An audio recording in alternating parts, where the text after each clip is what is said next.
रामायण हजारों सालों से सुनाई जा रही एक कहानी। ये कहानी समय की सीमाओं को पार कर चुकी है।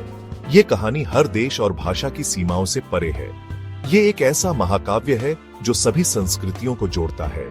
प्यार, कर्तव्य और अच्छाई बुराई के बीच की एक महागाथा।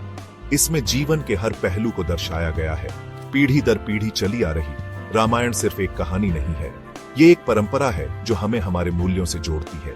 ये एक नैतिक दिशा निर्देश है जो हमें जीवन की उलझनों में राह दिखाती है। ये हमें सही और गलत का भेद सिखाती है। इसके पात्र मानव और दिव्य दोनों अच्छे और बुरे गुणों को दर्शाते हैं जो हमारी जिंदगी से जुड़े हैं। ये पात्र हमें हमारे अंदर झांकने पर मजबूर करते हैं। रामायण हमें याद दिलाती है कि सबसे बुरे वक्त में भी उम्मीद की किरण बाकी रहती है। ये हमें सिखाती है कि हर अंधकार के बाद उजाला आता है। ये हमें सिखाती है कि बहादुरी डर का ना होना नहीं बल्कि उस पर विजय पाना है। ये हमें साहस और धैर्य का महत्व बताती है और ये धर्म के महत्व पर जोर देती है, चाहे कितनी भी मुश्किलें क्यों ना आए। ये हमें सिखाती है कि सच्चाई और धर्म की राह पर चलना ही सही है। ये राम की कहानी है, अयोध्या के धर्मी राजकुमार जिनका जीवन हमें आदर्शों की शिक्षा देता है। ये सीता की कहानी है, उनकी पतिव्रता पत्नी जिनकी निष्ठा और समर्पण हमें प्रेरित करते हैं। और ये उनकी बुराई के खिलाफ महायुद्ध की कहानी है। ये अच्छाई की बुराई पर जीत की कहानी है। राजा दशरथ के सबसे बड़े बेटे राम सद्गुणों की मूर्ति थे। बलवान और वीर होने के साथ साथ वो दयालु और धर्मी भी थे। उनका हर काम धर्म के प्रति उनकी निष्ठा को दर्शाता था। उनकी प्यारी पत्नी सीता समर्पण और अनुग्रह की प्रतिमूर्ति थी।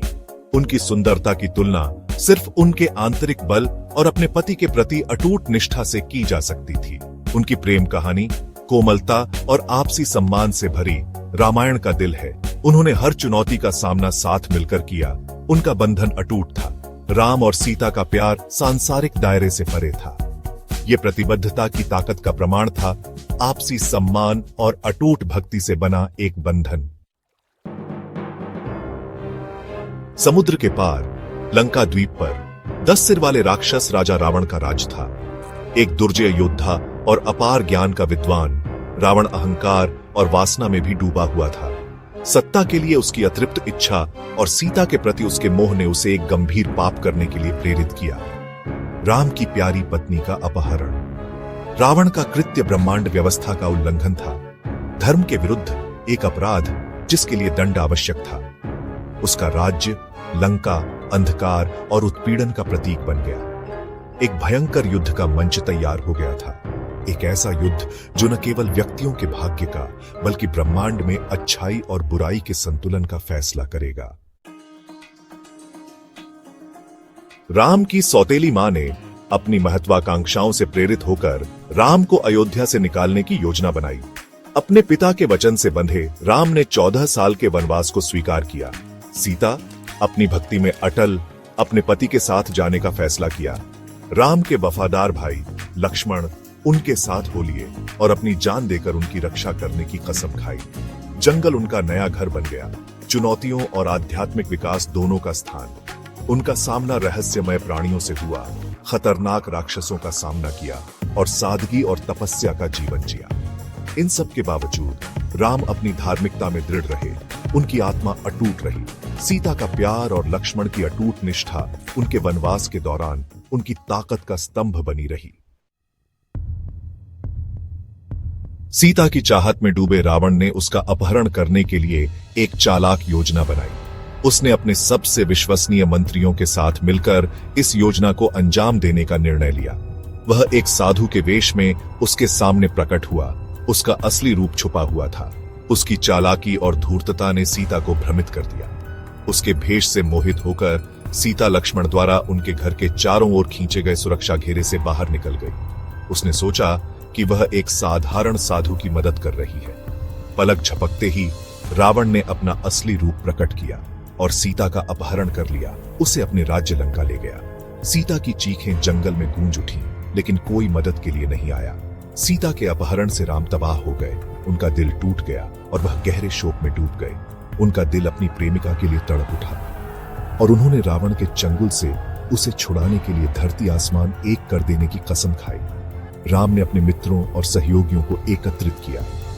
सीता का अपहरण रामायण में एक महत्वपूर्ण मोड़ था, जिसने युद्ध की लपटों को प्रज्वलित किया और राम को बुराई की ताकतों के खिलाफ एक धार्मिक युद्ध छेड़ने के लिए प्रेरित किया।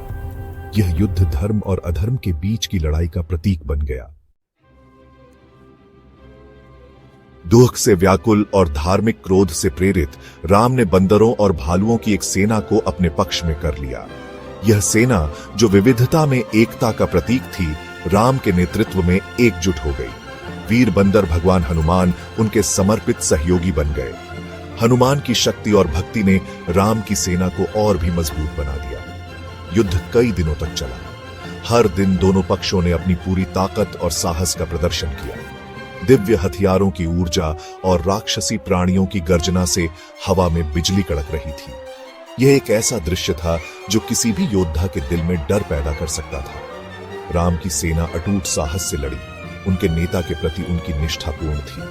हर सैनिक ने अपने प्राणों की बाजी लगाकर लड़ाई लड़ी। कई दिनों की भीषण लड़ाई के बाद राम और रावण एक अंतिम महाकाव्य द्वंद्व युद्ध में आमने सामने हो गए। यह द्वंद्व युद्ध निर्णायक था, जिसमें दोनों योद्धाओं ने अपनी पूरी शक्ति झोंक दी। लंका का भाग्य, सीता की स्वतंत्रता और ब्रह्मांड का संतुलन अधर में लटका हुआ था। हर कोई इस निर्णायक क्षण का साक्षी बनने के लिए सांस रोके खड़ा था। अपने धनुष के अंतिम शक्तिशाली प्रहार के साथ राम ने एक दिव्य बाण छोड़ा, जिसने रावण के हृदय को भेद दिया, राक्षस राजा के शासन का अंत किया और बंदी सीता को मुक्त कराया। इस विजय ने धर्म की जीत और अधर्म के अंत का संदेश दिया। रामायण बुराई पर अच्छाई की विजय, अन्याय पर धार्मिकता की जीत की कहानी है। यह धर्म के महत्व को पुष्ट करती है। ब्रह्मांड व्यवस्था जो ब्रह्मांड को नियंत्रित करती है। अपने कर्तव्य के प्रति राम का अटूट पालन, सीता का अटूट समर्पण और हनुमान की निस्वार्थ सेवा सभी धर्म की शक्ति के प्रमाण है। रामायण का संदेश समय और संस्कृति से परे है। यह हमें याद दिलाती है कि विपरीत परिस्थितियों में भी हमें धार्मिकता बनाए रखने, न्याय के लिए लड़ने और अपने मूल्यों के प्रति सच्चे रहने का प्रयास करना चाहिए। रामायण की महाकाव्य गाथा लाखों लोगों को प्रेरित करती रहती है। हमें याद दिलाती है कि अंततः प्रकाश हमेशा अंधेरे पर विजय प्राप्त करेगा और प्रेम हमेशा नफरत पर विजय प्राप्त करेगा।